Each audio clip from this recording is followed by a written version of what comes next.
Hey guys, how are you today? I hope you're all well. It's Economics with Bona. So now we are doing our 2025 paper, which was written in Northwest June, right? We're still focusing on our circular flow questions.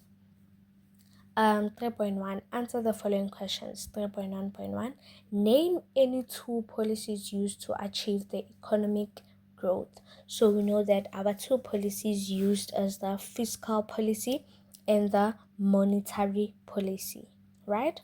So they are used to achieve the economic growth.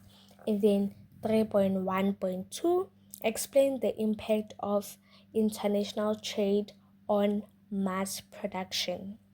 International trade has led to new global markets and an increase in demand for goods and services from these global markets. Producers had to increase production in order to supply these new markets. Ne?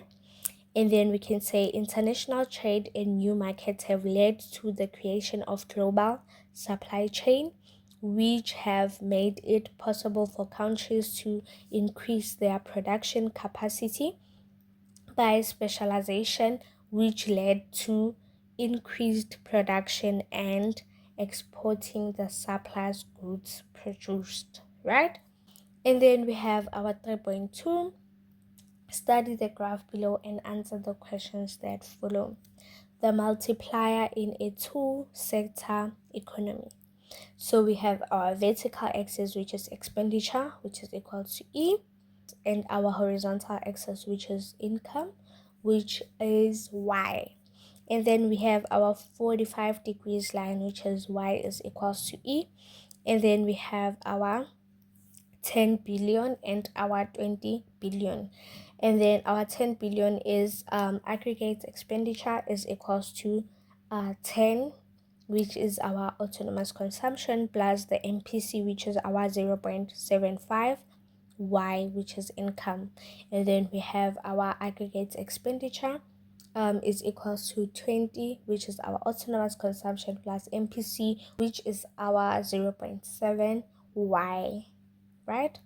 And then let's go to our questions. We have 3.2.1, identify the line of equilibrium from the graph above. So our line of equilibrium is E is equals to Y, right?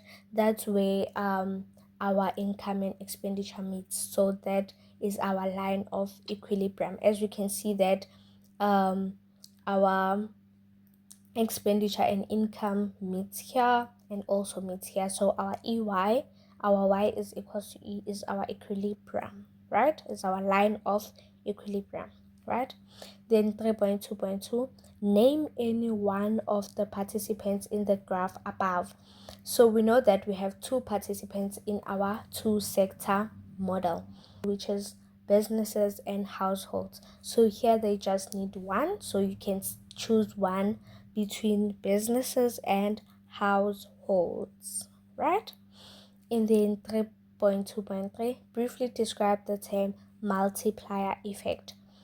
The multiplier effect represents a change in spending causes an disproportionate change in aggregate demand and hence in the level of aggregate income, right?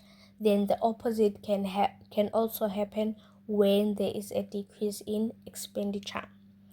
So it means one man's spending is another man's income, right? That is our multiplier effect. And then we have our 3.2.4, examine the concept of autonomous consumption. So the expenditure that consumers must make even when they have no disposable income. So as we know that autonomous consumption is consumption that does not depend on income, right? And then certain goods need to be purchased regardless of how much income or money consumers has in their possession at any given time, right? So when when a consumer is low on resources, paying for these necessities can force them to borrow money or access money that they had previously been saving, right? So, autonomous consumption, you should definitely know that it is consumption that does not depend on income. So, a person who had saved their money, they have to go and get their money back so they could cover their um basic needs, right? 2.5, calculate the multiplier. Use the formula K is equals to 1 over 1 minus MPC. So we already know that we have our MPC from the graph. So this one will be easier. So we're going to say K is equals to 1 over 1 minus MPC, which is K is equals to 1 over 1 minus 0.75. And then we're going to say K is equals to 1 divided by 0.25. And then our K is equals to 4. Then, yeah, we are done with our circular flow question.